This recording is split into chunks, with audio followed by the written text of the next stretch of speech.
ver, ahí estoy conectada. Bueno, muy buenas tardes a todos. Los saludamos desde la Facultad de Medicina de la Universidad Nacional del Nordeste, en esta situación que no se encuentra tan particular.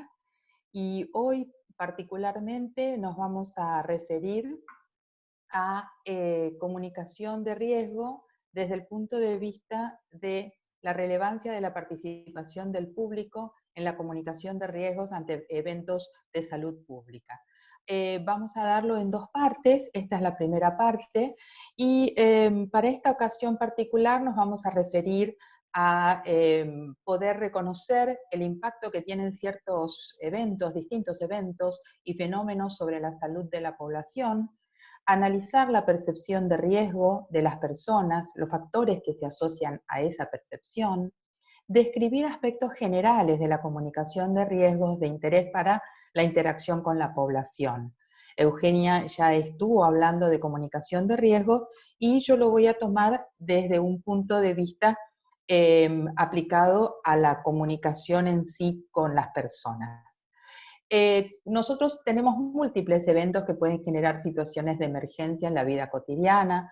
A más de uno de nosotros nos ha sucedido de ver una persona que se desmayó o una persona que tuvo un sangrado nasal. Son eventos que afectan un número reducido de personas, una o dos personas en algunas ocasiones, y que puede suceder en el ambiente laboral, en la calle, en nuestra casa. Y son eventos más controlables porque afectan un número pequeño de personas. Esta particularmente es una página del Ministerio de Salud Pública para poder dar ciertas indicaciones o pautas para poder hacer frente a todo este tipo de eventos de la vida habitual. Sin embargo, hay situaciones que ya no son situaciones de pocas personas o que afectan pocas personas, sino que pueden afectar un número más grande de personas. Cuando nosotros vemos una figura como la de esta inundación, automáticamente pensamos en las pérdidas materiales. La gente, hemos visto un montón de informes donde la gente está arriba de los techos de sus propias casas. El agua está, por ejemplo, ocupando toda una localidad, como en este caso, o todo un campo. Enseguida pensamos en los riesgos que esa gente puede sufrir, pero pocas veces nos ponemos a pensar en el impacto que este tipo de situaciones pueden tener sobre la salud de esa población. Fíjense que acá la inundación, el agua se ha extendido de tal manera que el agua limpia que está provista por las cañerías habituales y la forma de desagotar las aguas residuales se empiezan a mezclar, generando una suerte de agua contaminada que puede ser muy dañina para la población de ese lugar. Y puede tener obviamente consecuencias, enfermedades infecciosas, entre otras. Por otro lado, hay eventos como los incendios. Este es un incendio natural, es un incendio de un bosque, que ya de por sí libera gases que pueden ser tóxicos para las personas, pero si un evento de este tipo llega a suceder dentro de en una situación, en una ciudad, en una zona habitada, o peor, en una industria o en una planta industrial, estos gases, además de contener el monóxido de carbono, que puede ser fatal para las personas, también puede contener otro tipo de gases que sean también tóxicos. Y también, obviamente, impactar en la salud de las personas. Tenemos terremotos. Hay zonas de terremotos en el globo terráqueo que son proclives a los terremotos, que aparte de lo que es aplastamiento de las personas, que están involucradas pueden tener mayor o menor extensión, pero puede haber fugas de gas, puede haber electrocutación, puede haber fugas de agua. También tienen efectos sobre la salud según cuántas personas afecte. Puede haber también cambios bruscos en las temperaturas. Con heladas, esto que ustedes ven acá es una helada en la ciudad de Mar del Plata, es algo que sucedió ya en la Argentina. Estas heladas pueden causar hipotermia en las personas. Hay obviamente sectores de la población que son más vulnerables, como pueden ser los niños o las personas mayores. Y lo mismo sucede con los golpes de calor u olas de calor, que generan a veces deshidratación en esas mismas franjas de población, pero también en otras.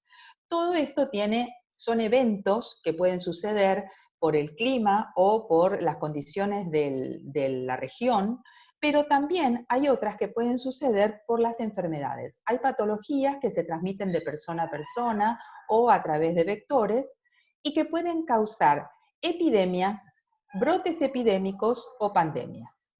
Las epidemias son aquellos eventos de salud que suceden cuando se infectan por una misma enfermedad, se infectan de persona a persona con una misma enfermedad muchas personas en una región o en un país. Un brote epidémico es más pequeño, es cuando el evento aparece en forma muy puntual o más reducida, tanto en la región geográfica que abarca como durante el evento o el lapso de tiempo en que abarca. El brote epidémico, si se soluciona, baja y no se transforma en una epidemia de verdad. Y después tenemos una pandemia, que es una palabra que tenemos ahora todos los días, y que en realidad es cuando la epidemia se extiende en distintos países o continentes, cuando esa epidemia tiene un alto grado de infectividad, se produce la pandemia, y cuando es de fácil traslado la enfermedad de una zona a la otra. En ese caso, esa pandemia también puede durar en el tiempo. Estas son definiciones básicamente del Ministerio de Salud Pública. Para el Ministerio de Salud Pública hay diversos fenómenos asociados a epidemias, brotes epidémicos y pandemias, y aquellos de mayor riesgo considerados habitualmente son la gripe, el dengue, la fiebre chikungunya, el Zika y el cólera. Nosotros ahora estamos justamente con un problema grave en relación al dengue, ¿verdad? Estos eventos naturales, ya sean ocasionados por el hombre o naturales en sí mismos, como puede ser una inundación a lo mejor que no tenga que ver, o un tsunami, generan situaciones de emergencia y esas situaciones de emergencia tienen impacto en la salud de la población. Si tienen impacto en la salud de la población, tienen consecuencias para la salud pública por el número de personas que pueden afectar. En ese contexto de las emergencias sanitarias, tenemos que ver un poquitito qué significa riesgo. Estamos hablando de comunicación de riesgos, entonces definamos qué es riesgo. Para la OMS hay varias definiciones que son factibles de poder, definir en forma sencilla. Una es la de Vilma Gutiérrez, que es una entendida en comunicación de riesgo, fue docente nuestra y también estuvo en los 2 cursos que se dieron en la Facultad de Medicina como docente. Ella sostiene que es la posibilidad de ocurrencia de un evento que ocasione daño a una población vulnerable. Y después está la jefa de la parte del Departamento de Comunicación de la OMS, que en realidad esta es internacional, está en Suiza, y ella sostiene que es la probabilidad de que ocurra algo malo cuando la gente está expuesta a un peligro, definiendo peligro como algo que puede ocasionar un daño. Me parece que estas 2 definiciones son fáciles, pero a veces se mezclan un poco los conceptos de peligro y el concepto de riesgo. Entonces, el riesgo tiene que ver con la probabilidad de ese peligro, y el peligro es aquello que puede suceder y generar ese daño. Ahora, la magnitud del riesgo va a depender de la magnitud del peligro, del grado de exposición al peligro y del grado de vulnerabilidad de las personas expuestas al peligro. La magnitud del peligro, es decir, de aquello que puede ocasionar un daño, va a ser distinta, que a veces puede generarse puede estar, si el evento sucede, podría durar mucho tiempo. Supongamos, en esa región donde se inundó, si el evento, antes de que sucediera, iba a suceder, había probabilidades de que sucediera, a lo mejor no tienen la forma de evacuar el agua y eso se prolonga en el tiempo. Entonces la magnitud del peligro es mayor porque se puede prolongar en el tiempo o puede ser extensivo a grandes regiones. En ese sentido se mide o se habla de magnitud del peligro. Luego se habla del grado de exposición. Por ejemplo, cuando hay una explosión en una zona industrial, el grado de exposición va a ser mayor para los que están alrededor de esa región. Cuando explotó en Chernobyl la central atómica, la gente que estaba alrededor de esa central, porque era la gente que trabajaba allí, vivían familias completas, fueron gravemente afectadas, pero esa radiación tuvo como anillos y afectó también otras regiones que estaban alejadas. Obviamente el grado de exposición va a ser menor según la cercanía o no al punto donde se da, por ejemplo, en este caso una explosión. Y el grado de vulnerabilidad de las personas va a depender justamente de las características de esa persona. Si es una persona de edad avanzada, posiblemente sea mucho más vulnerable, igual que los niños, pero también puede haber patologías en algunas personas de edad adulta joven que generen en ellos una vulnerabilidad hacia ciertos peligros. Es importante ver de qué manera se percibe el riesgo, porque si vamos a hablar de comunicación de riesgo, tenemos que ver cómo se percibe el riesgo, no solamente por parte de los expertos, sino por parte de la población. Y acá hay un punto crítico e importante, porque es totalmente diferente la percepción del riesgo por parte de la población que la percepción del riesgo por parte de los expertos. ¿En qué sentido? Los expertos relacionan el riesgo, porque son expertos, entonces lo miran como en un sentido de observación, medición, evaluación para un informe técnico o para hacer frente a la contingencia, lo miran en su naturaleza y en su magnitud, y en términos básicamente cuantitativos, es decir, morbilidad, mortalidad o pérdidas. Morbilidad, cuántas personas podrían enfermarse, mortalidad, cuántas personas podrían fallecer, y pérdidas en lo económico, pero también en lo social, porque, por ejemplo, si en una población fallece toda la franja de edad de las personas trabajadoras, hay familias que se quedan sin sustento, o sea que también hay pérdidas sociales, aparte de económicas. Pero los expertos miran así el riesgo. Sin embargo, la gente, las personas, los grupos de esas personas, comunidades, la población, lo mide en base a múltiples factores, que ahora vamos a hablar un poquitito de esto, y a su capacidad para experimentar temor, preocupación o a su reacción emocional. En términos de la comunicación de riesgo, esto se llama indignación, pero básicamente es eso, es decir, la capacidad para experimentar temor, preocupación o reacción emocional ante un riesgo. ¿Y cómo es esto? Bueno, hay cosas que preocupan menos y hay cosas que preocupan más a la gente. ¿Por qué?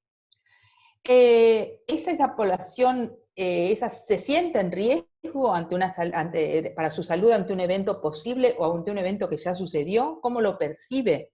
Bueno, la población se siente más preocupada por los riesgos cuando tienen determinadas características. Por ejemplo, si son impuestos involuntariamente.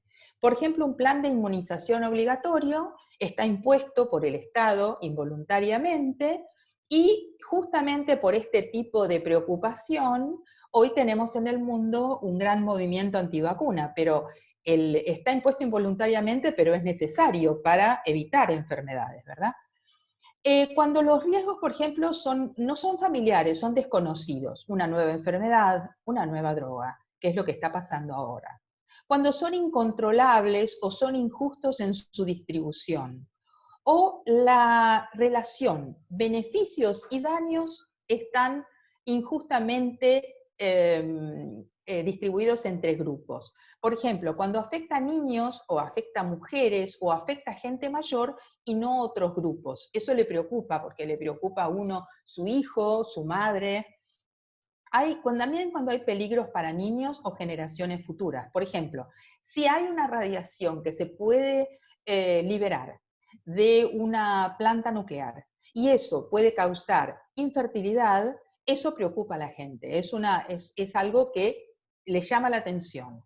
Cuando es agudo, por ejemplo, una lluvia intensa, recordemos, por ejemplo, cuando entró el agua por una inundación en la ciudad de Santa Fe, fue en cuestión de minutos que se inundó la ciudad. Eso a lo mejor la gente no lo tenía previsto, pero hoy que ya sucedió, también es un riesgo en el cual esta gente puede estar pensando.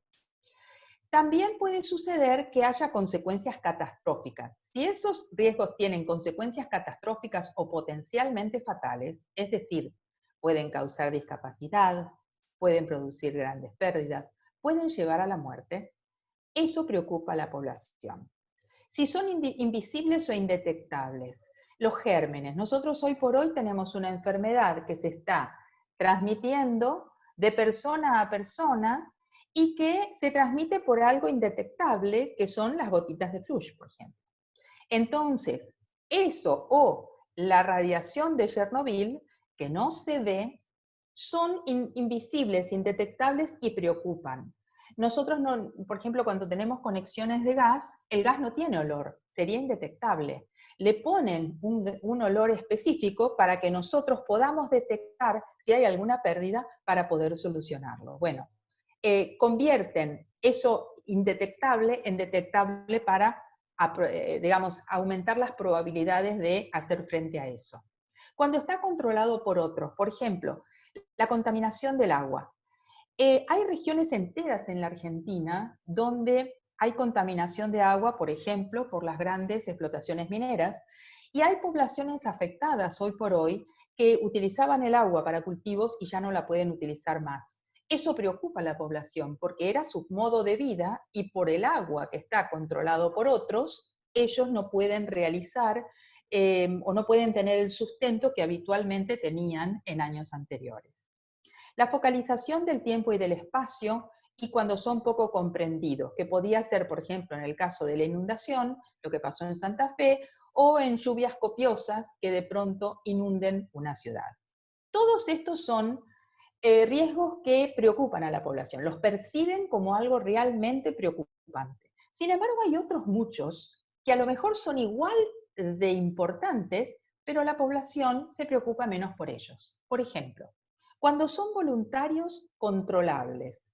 El personal de salud, todos los que pertenecemos al área de salud, siempre podemos estar en riesgo de lastimarnos con una aguja, con un vidrio, con un montón de materiales que manejamos, bisturí, en diferentes situaciones. El personal de seguridad hace sus prácticas con armas y las armas pueden llevar a accidentes involuntarios. Y sin embargo, esos riesgos son familiares habituales y además son voluntarios porque nosotros nos dedicamos a diferentes áreas de la vida social, la salud, la seguridad, por propia elección, y además los vemos como controlables porque tenemos a lo mejor protecciones de ojos, protecciones de barbijo, podemos tener guantes, es decir, hay una serie de cuestiones que podemos poner en práctica, nuestra misma práctica de cómo nos manejamos, para controlar los riesgos. Los conocemos, estamos entrenados en ese aspecto.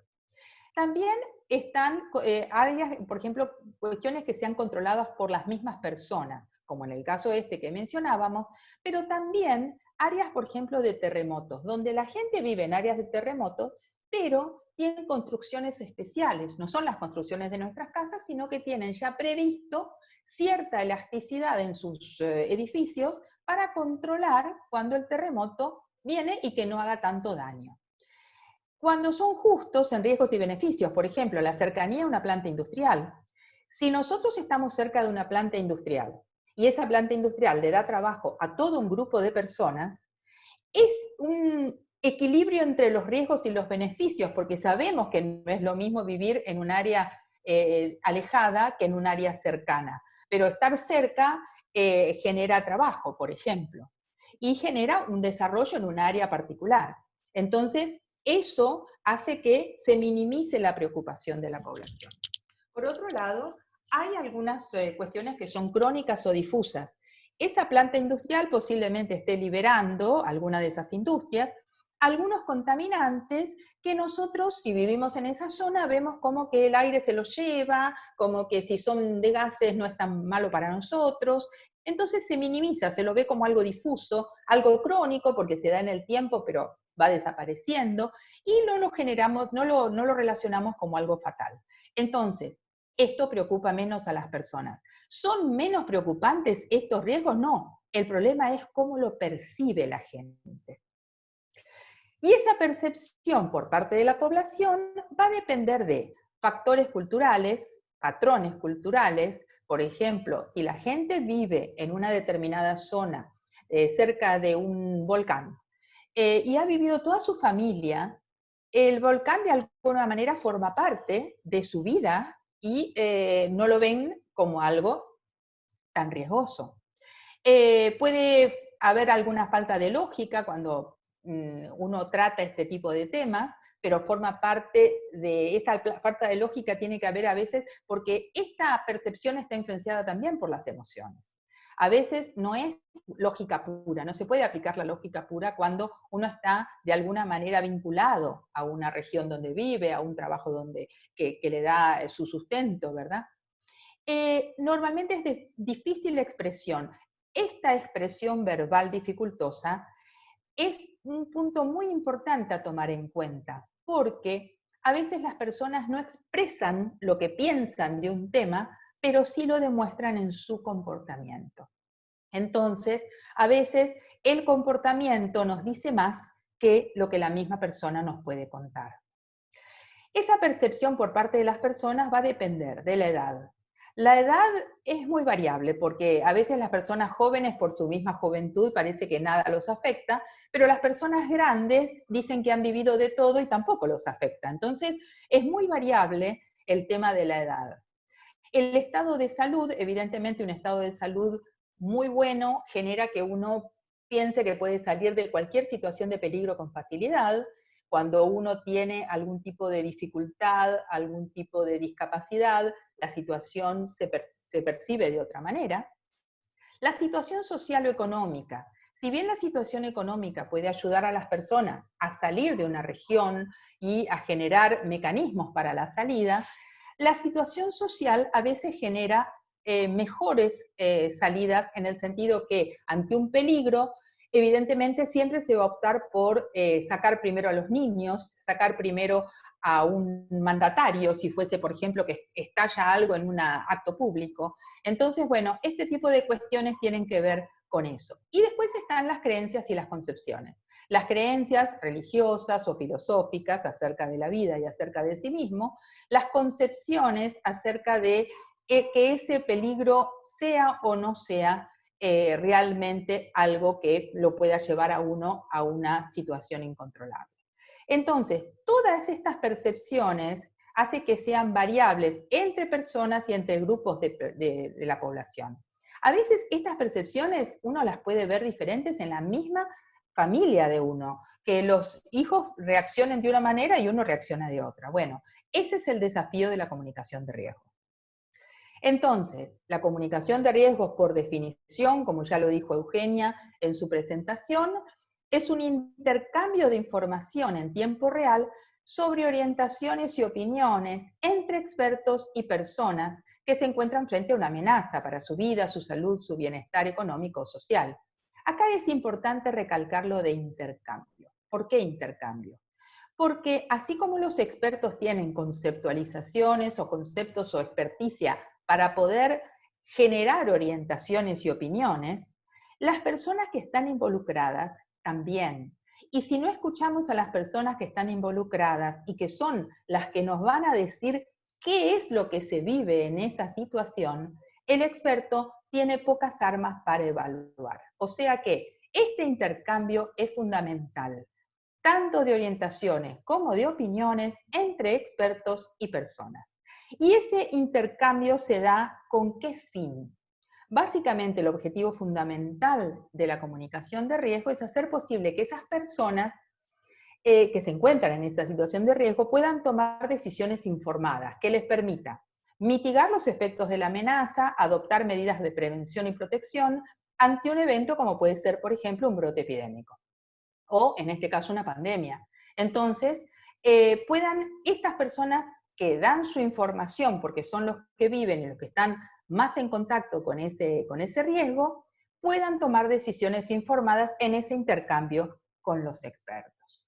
Entonces, la comunicación de riesgo se va a reconocer como una comunicación en ambos sentidos. Es en ambos sentidos porque va a ir de las personas al experto, del experto a las personas, y en múltiples direcciones, porque las personas pasan información de unas a otras, consultan con los expertos. Si un experto no le soluciona una duda, recurren a otro.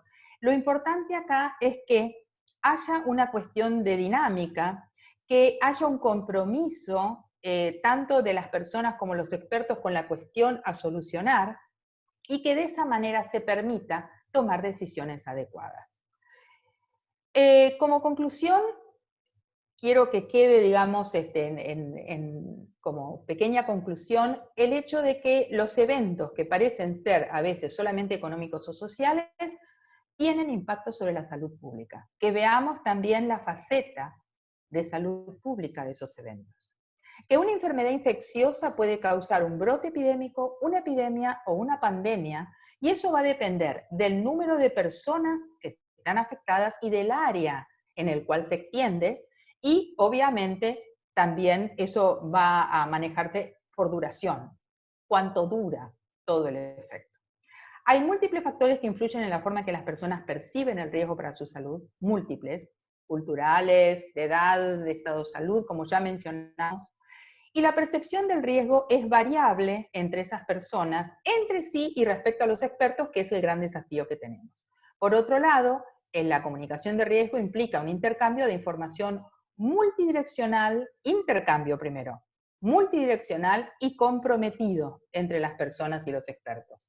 Ahora vamos a ver con la segunda presentación algunos aspectos acerca de esto. Por último, esta es la bibliografía. A ustedes les va a quedar esta presentación, con lo cual la bibliografía la van a tener a mano. Yo soy Patricia Saicrucker y les quiero agradecer. Estos son los contactos del Observatorio de Salud Pública y donde nos pueden encontrar en la página web. Bueno, voy preparando la segunda presentación. No sé si tienen alguna duda, se puede ir hablando. Ahí en participantes, para los que Sí. por ahí nunca utilizaron, pueden levantar la mano, tienen la posibilidad para poder, si quieren hacer alguna pregunta, o al finalizar también, o en el chat también pueden ir escribiendo alguna duda o pregunta. Claro. No sé si tienen o si no seguimos y lo hacemos al final, como ustedes prefieran. Podemos seguir, entonces, Sí, ¿sí? seguimos, ¿Está bien? Patri. Sí. Bueno, perfecto. Entonces, en esta segunda parte vamos a seguir con la relevancia de la participación del público en la comunicación de riesgos ante eventos de la salud pública, pero en este Patri, caso, no se está sí. compartiendo tu pantalla, te aviso por las dudas. Ah, ¿no se está qué? Compartiendo, no, si quieres volver a poner compartir. Bueno, espera, entonces vamos a poner compartir de vuelta. Entonces, en esta segunda presentación vamos a seguir tratando sobre la relevancia de la participación del público en la comunicación de riesgos ante eventos de salud pública, y nos vamos a dedicar a identificar los aspectos de la escucha activa de las personas, a reconocer elementos fundamentales en la comunicación en el ámbito de la salud pública y a analizar la comunicación de riesgo efectiva mediante una ejemplificación. La comunicación de riesgo, que era un poco lo que decíamos recién, había un intercambio, pero inicialmente la comunicación de riesgo se consideraba como diseminación de información ante eventos que ponían en riesgo la salud. Es decir, que los expertos hablaban a los pobladores de un lugar, a los eventuales pacientes, y ese tipo de cuestión que iba en una sola dirección ha cambiado. Básicamente, lo que nosotros ahora tenemos y lo que ha evolucionado se ha debido a que se operaron diferentes cambios. La disminución en la confianza en los expertos, eso se da a veces un poco por algunas cuestiones que vamos a ver dentro de un rato. Los expertos hablan a veces en un idioma difícil, digamos, y no se entiende muy bien lo que a veces quieren ejemplificar, transmitir. El modo en que el público busca orientación de fuentes en línea y de redes sociales. Hoy por hoy es muy fácil encontrar orientación en diferentes fuentes y en consecuencia es mucho más a mano para todo el mundo recurrir a esto. Y los medios masivos de comunicación, que ahora son de 24 horas, hay periodismo urbano, hay redes sociales, hay un incremento de opinión versus historias documentadas. ¿Qué quiero decir con historias documentadas? Aquellas notas que eran hechas, por ejemplo, por periodistas específicamente formados en salud o que estaban especializados en otra área, que generaban un informe y entonces, como tenían conocimientos previos, eso hacía que pudieran dar determinadas opiniones, buscar hacer las preguntas correctas. Hoy por hoy, mucho de eso se ha perdido. Actualmente, entonces, con esto de la multidireccionalidad, del compromiso de ambos sentidos, se requieren expertos de diferentes disciplinas para realizar la comunicación de riesgo, y hay que considerar esta variabilidad de percepción que hablábamos previamente, porque va a generar que tengamos que hacer muy dinámica nuestra comunicación de riesgos. La escucha activa y el manejo del rumor es muy importante, porque, como dice el señor del recuadro, a veces no hay que dar conversación, sino recibirla. Y cuando un paciente está internado y está en una situación vulnerable, ese paciente necesita más ser escuchado que que le expliquen algo, digamos. Entonces, ¿qué es escuchar? Es fundamentalmente escuchar, digamos, es necesario para saber aquello que las personas piensan, hacen y les preocupa. Y también saber qué decir y qué hacer.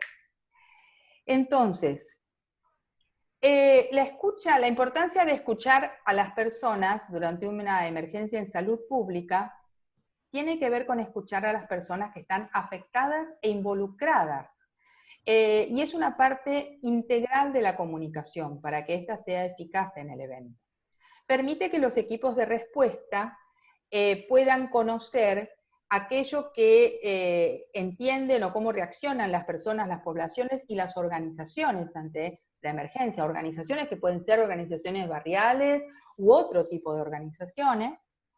También permite dar respuesta porque permite conocer la percepción del manejo de la respuesta, es decir, la organización, el ente público está dando una respuesta y cómo lo percibe la gente a la respuesta que se le está dando al evento hasta ese momento. Después los niveles de confianza que inspiran a las autoridades, porque a lo mejor justamente la respuesta no está recibida adecuadamente porque el nivel de confianza que inspiran no es el adecuado. Y esto otro que me parece que es fundamental, que son las barreras de comportamiento. Habíamos dicho que a veces las personas en su accionar, en su comportamiento, reflejan mucho más lo que piensan acerca de un riesgo o acerca de una situación o un evento.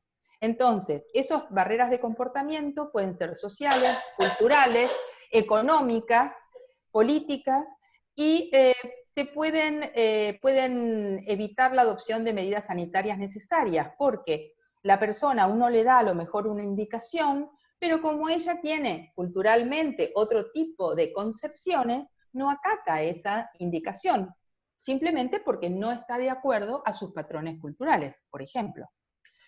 Identificar rumores problemáticos es muy importante. ¿Cuáles son los rumores que importan?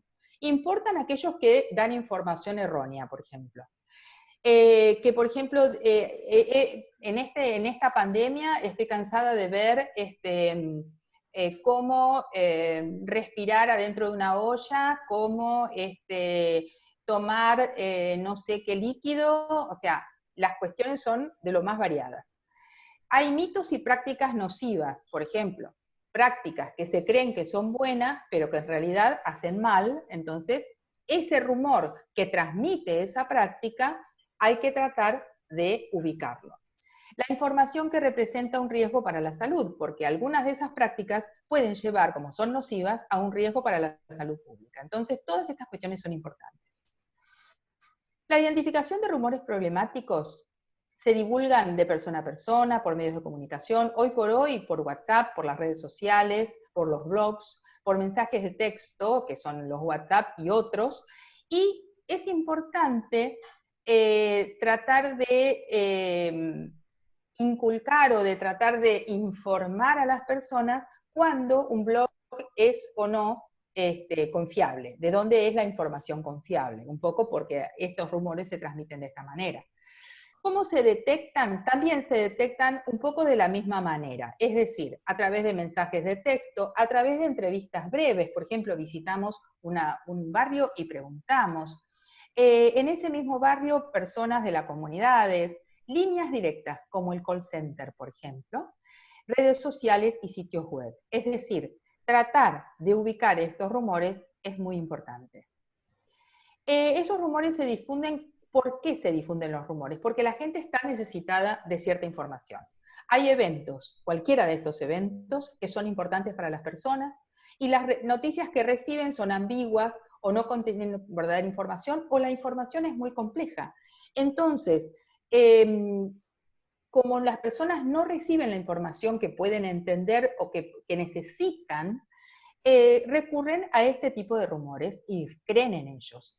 Esa información ambigua puede ser por falta de claridad al difundirse, por versiones contradictorias, que a lo mejor un experto dice una cosa y otro dice la contraria, no sabemos a quién creerle. La falta de comprensión por parte de la persona, pero no es culpa de la persona. Uno se tiene que ubicar en la necesidad que tiene esa persona que está emocionalmente afectada por algo que lo está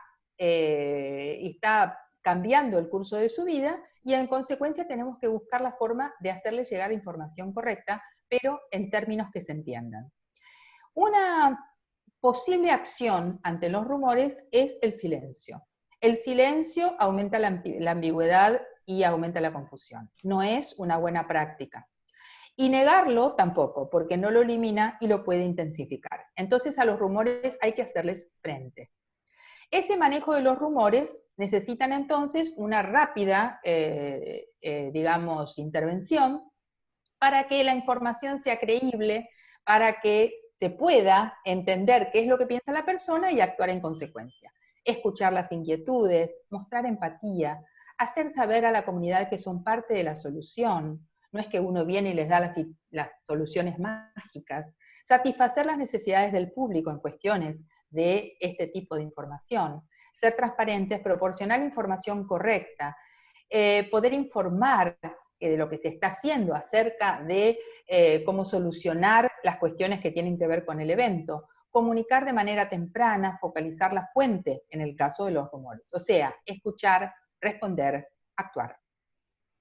Esa escucha sostenida para la Organización Mundial de la Salud tiene que ver con entender las preocupaciones y los miedos de las personas, también su nivel de conocimiento y de prácticas. Recopilar información eficiente, por eso es importante escuchar. Y esa información, ¿qué quiere decir información eficiente o eficientemente? Es decir, lo que yo me llamo una vecina de un barrio determinado. Lo que me dice esa señora es muy importante. Yo tengo que tratar de extractar información de lo que esa señora no solamente me pregunta, porque si me pregunta acerca de una cuestión, esa es la cuestión que lo está preocupando. Entonces, recopilar la información eficientemente, integrar todos esos hallazgos. ¿Qué son hallazgos? Todo eso que encontré. Anoto, tal señora me preguntó tal otra cosa, tal cosa. La vez pasada yo estaba escuchando que ustedes toman nota de todas estas cuestiones. Bueno, es muy importante, porque en base a esos hallazgos y lo que la gente expresa, van a ser las decisiones para dar respuesta. Escuchar durante la emergencia de salud pública es importantísimo a través de líneas directas como esta, visitas a domicilio, diálogos con representantes, charlas con personas, encuestas de opinión e indagación de conocimiento, actitudes y prácticas. Esto último de indagación de conocimientos, actitudes y prácticas, en realidad es una estrategia que utiliza la comunicación de riesgo, que son las encuestas CAP.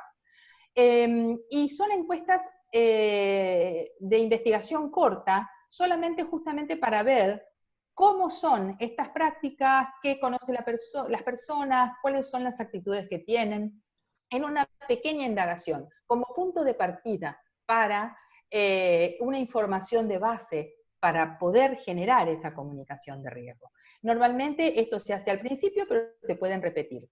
Por eso es que es una estrategia propia de la comunicación de riesgo. Y la escucha activa, que es lo que propone la OMS, tiene que ver con escuchar activamente las preocupaciones de las personas, mostrar interés, hacer preguntas claras y directas. Por ejemplo, me está diciendo alguna cuestión, yo no termino de entender. Bueno, preguntar suavemente, poder escuchar activamente también implica separar el contenido del mensaje de los sentimientos, aunque los sentimientos afectan, obviamente, y son importantes. Separar la información que me está dando esa persona a través de una pregunta me puede dar información.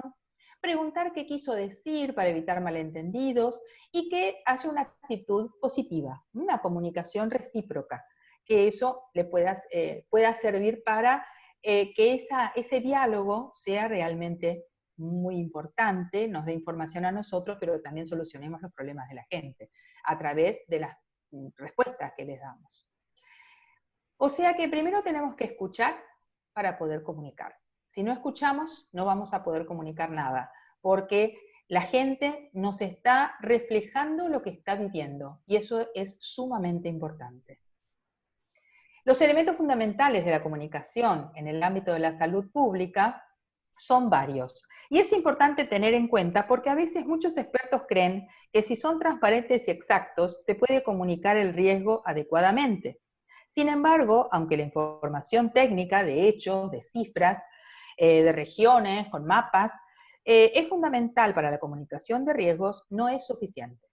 Y no es suficiente porque hay que mostrar valores, hay que confiar en las personas, en las organizaciones, hay que generar una credibilidad y hay que poder expresar preocupación y empatía para los demás, para los que estamos escuchando. Entonces, esta gran diferencia entre la percepción de expertos y de las personas de una población se pueden de alguna manera sortear o se pueden acercar ambos a través de estos elementos de comunicación. En primer término, atraer la atención, aclarar el mensaje, explicar los beneficios, ser congruentes, dirigirse al corazón y a la mente de las personas, fomentar la confianza y llamar a la acción. ¿Qué quiere decir atraer la atención? Bueno, enfocar un punto central. Acá hay dos esquemas que me parecieron sumamente importantes. Cuando los expertos hablamos, y nosotros los de la salud solemos hacer lo mismo, damos un montón de explicaciones largas, completas, lógicas, y llegamos al punto central, a lo último. Pero la gente no escucha así. La gente escucha primero el punto, y después quiere las razones. Esta diferencia hace que también sea muy difícil la comunicación a veces. Entonces, enfocar el punto central, aquello que se quiere comunicar rápidamente, usando argumentos persuasivos, hechos, imágenes emotivas. Imágenes me refiero, no imágenes, sino a veces cuestiones que sucedieron, sí, como le pasó a su vecina, sí, como, es decir, que tienen que ver con cuestiones emotivas de relacionamiento con estas personas. Y hay que tener cuidado por esta diferencia en que hablan los expertos y que hablan y que escuchan las personas. Aclarar el mensaje. Una vez captada la atención de la gente, aclarar lo que se quiere decir. ¿Qué significa una cifra? Si esa es la pregunta de la señora. ¿Quiénes corren riesgos? ¿Cuál es el costo de no hacer nada? Me dicen, no, pero yo no necesito. Bueno, señora, pero mire, pasa esto, pasa aquello. ¿Cómo se puede hacer algo? Explicar los beneficios. Este es uno de los errores más comunes de la comunicación. Se debe ser muy explícito acerca de los beneficios para nuestro público. Por ejemplo, su niño va a crecer mejor, esto lo protegerá a usted y a su familia, esta medida disminuirá el contagio, por ejemplo, en el caso de lo que estamos viviendo ahora. Ser congruentes. Es muy importante que el contenido, los hechos, los llamamientos a la acción, en todo mantener la congruencia a lo largo del tiempo.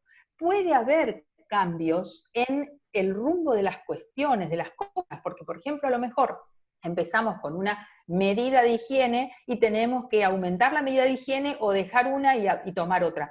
Esos cambios también están previstos, pero aún en eso hay que ser congruentes, porque se puede decir, esto no sirvió por tal o cual razón, y eso la gente lo entiende, pero la incongruencia no. Dirigirse al corazón y a la mente de las personas. Es decir, examinar bien lo que uno va a decir, el contenido de nuestras comunicaciones, si son correctos los hechos, si están respaldados. También prestar atención a las necesidades emocionales del público. No olvidemos que cualquier evento de este tipo está afectando a estas personas más allá de las incomodidades que puedan causar. Hoy por hoy hay una cuarentena y esa cuarentena está afectando emocionalmente a las personas. La gente escucha con los ojos, con los oídos y con el corazón. Los temas y los mensajes que llegan al corazón de la gente, que resultan conmovedores, tienen mayor probabilidad de ser escuchados y comprendidos y de inducir una reacción, lo que lleva, o sea, que lo lleva a la acción y al cambio. Si entienden que tienen que hacer un cambio en alguna conducta, lo entienden de todas estas maneras, en forma integral, y eso va a llevar a un éxito en este tema. Fomentar la confianza, el contenido técnico solo es un poco lo que decíamos de los expertos, es respecto a los valores de los destinatarios, la credibilidad, las expresiones de preocupación, ser transparentes y estar disponibles para ofrecer aclaraciones, en el caso, por ejemplo, de que haya un cambio de conducta. Ser transparentes, sí señora, esto hacíamos hasta ahora, pero mire, ahora pasó tal otra cosa, y entonces tenemos que hacer esto otro, y estar disponibles para explicar por qué el cambio.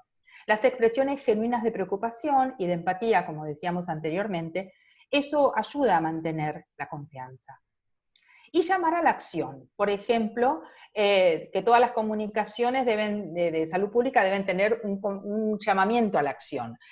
Si yo quiero protegerme del virus que se contagia de persona a persona, distanciamiento social. Si quiere evitar que su hijo contraiga una enfermedad, vacune a su hijo. Si quiere evitar contagio de enfermedades venéreas, use condón, llame al servicio de ayuda o, por ejemplo, lave sus manos. El lavado de manos en esta situación. Todas estas son cuestiones que tienen que ver con la comunicación. Hay un mensaje que ha sido, digamos, muy comentado a nivel mundial, porque es un ejemplo perfecto de comunicación de riesgo y que se ha dado en Singapur. Este es el primer ministro de Singapur, que es un país que es muy pequeño y que junto con Hong Kong y junto con Hong Kong, Singapur y otro más, ya me voy a acordar, son tres países que son muy pequeños, que están muy cercanos a China. Lo que sucedió en Singapur fue que se estaba acercando la época en que los chinos tenían unas vacaciones y iban a viajar a Singapur, y Singapur depende muchísimo del turismo con China. Entonces, ellos, al ver lo que pasaba en Wuhan, empezaron sus medidas de control. Empezaron a recibir a la gente en los aeropuertos midiendo la temperatura, y cuando empezaron a ver que esa gente era muy peligrosa dejarla pasar, empezaron a cortar o a disminuir los vuelos. Sin embargo, para que todo eso fuese posible, el primer ministro se dirigió al país, en un país, ya les digo, muy dependiente de del pueblo chino, porque ese turismo es fundamental. Los saludó como mis compatriotas. Es decir, él se puso en una situación de igualdad con su población. Mencionó el tema específico sobre el cual iba a hablar, la situación del COVID-19, y propuso compartir lo esperable. No dijo que era lo que iba a suceder, lo esperable. Entonces, presentó el tema de manera clarísima y dijo que iba a hablar en tres aspectos fundamentales: el médico, el económico y el psicológico. Fíjense cómo acá se está tomando en cuenta las cuestiones emocionales de la población. Empezó con las perspectivas médicas. Explicó de qué modo se había trabajado ante los nuevos casos, el origen, el rastreo, las acciones, los resultados. Y entonces dijo, entonces nuestros números no han explotado, pero tampoco hemos podido erradicar el virus a pesar de nuestros mejores esfuerzos. Es decir, ha reconocido él ciertas limitaciones que hubo. Menciona la situación de nuevos casos a nivel mundial, también declara o menciona que ese mismo día que él estaba hablando, la OMS declaraba la pandemia y explicaba el significado de la pandemia. No pretendía que todo el pueblo de Singapur supiera lo que era una pandemia, entonces lo explicaba los niveles alarmantes de si no se hacía nada, que otros países habían llegado a la inacción y habían tenido una propagación, por eso era clave el tema de hacer algo, y que Singapur había sido elogiada por estas primeras medidas que tomó, por el ejemplo, como un ejemplo a emular por la OMS. Eso era como una especie de espaldarazo a la gente, como que habían participado, esto que decíamos, ellos eran parte de la cuestión, habían apoyado las medidas y la OMS los había elogiado. Describe la grave situación que se enfrentaban, explica las restricciones, por qué habían llegado a cerrarse al mundo, básicamente a los viajeros chinos, orienta sobre conductas a adoptar, por ejemplo, el tema de las reuniones religiosas. En este caso dio el ejemplo del Papa transmitiendo por internet su mensaje y de los árabes también, desde la Meca, realizando determinadas, ceremonias religiosas, pero a través de la web. Y también aclaró la situación factible, el aumento de casos que podía suceder, cómo proceder ante síntomas leves, es decir, daba indicaciones, cómo habían preparado los hospitales. Ante el pico de casos explica la importancia del aislamiento social y por eso controlando el teletrabajo, mediante teletrabajo y mediante aulas virtuales o plataformas virtuales en las escuelas, y enfatiza que la situación de Singapur sigue bajo control, no van a un DORFCON rojo, pero aclara que se está planificando con anticipación para preparar a la población. El impacto económico menciona que como ellos habían tenido un éxito económico en el país, podían hacer frente acerca de esta disminución del turismo con paquetes de medidas de apoyo y estabilización, y proponía a los trabajadores que ante esta inactividad en sus casas aprovecharan para realizar, por ejemplo, cursos de capacitación. La resiliencia social y la psicológica es muy importante, porque él comparte sus planes con la población, sus preocupaciones en el aspecto psicológico. Menciona al personal que está en la primera línea y que trabaja duro para mantener el funcionamiento del país, y agradece a la población su respuesta. A llamamientos anteriores a la calma, en Singapur había habido, cuando empezó todo, un desabastecimiento de los supermercados, eso es lo que él había estado tratando de manejar al principio, y agradecía que si hubiera habido una respuesta positiva, y remarca la resiliencia de la gente y la confianza mutua, y su sentir para estar todos juntos, tanto las autoridades como la población. Como conclusión afirma que permanecerán en este estado de alto riesgo, es decir, no pretende dar una situación que no es, habla de la situación real, anima a la población a mantener las precauciones y finaliza implicando a las personas, siempre implicando a las personas. Es decir, en tal crisis todos tienen un papel que desempeñar. Espero que trabajen conmigo y mis colegas para mantener a nuestras familias seguras y mantener a Singapur seguro y avanzar juntos. Este fue el mensaje de un primer ministro que tomó en cuenta todas las cuestiones importantes de una comunicación de riesgo. Y volviendo a los teóricos de la comunicación de riesgo, y para terminar, Sandman y Lannard en el 2006, ante comunicación de crisis, que es un tipo de situación donde la población está muy alertada y el peligro es alto, dicen que tienen que implicarse las personas.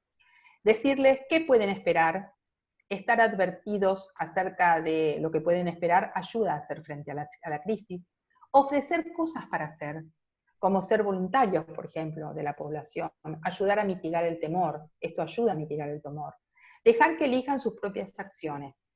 Siempre dijimos que toda comunicación de riesgos en salud pública tiene que llevar a la acción, pero que ellos elijan cuáles son. Crear una garantía esto crea una garantía contra el pánico o el rechazo. Y pedir más a las personas, canalizando sus impulsos prosociales. Hoy por hoy estamos en casa y quisiéramos hacer más. Bueno, ¿cómo ayudar a la comunidad y dentro de un terreno emocional? Entonces, como conclusiones, es fundamental escuchar a las personas involucradas en la emergencia de salud pública. Escuchar permite conocer qué entienden, cómo reaccionan y las barreras de comportamiento de la población. Detectar rumores permite manejarlos mediante información correcta y completa. Es muy importante la acción del call center en esto. La comunicación en el ámbito de la salud pública busca promover acciones concretas en la población. La comunicación de riesgo clara, realista y comprometida con la población afectada o la más afectada es mucho más efectiva. Bueno, estas son las fuentes de información y vuelvo a agradecer su atención.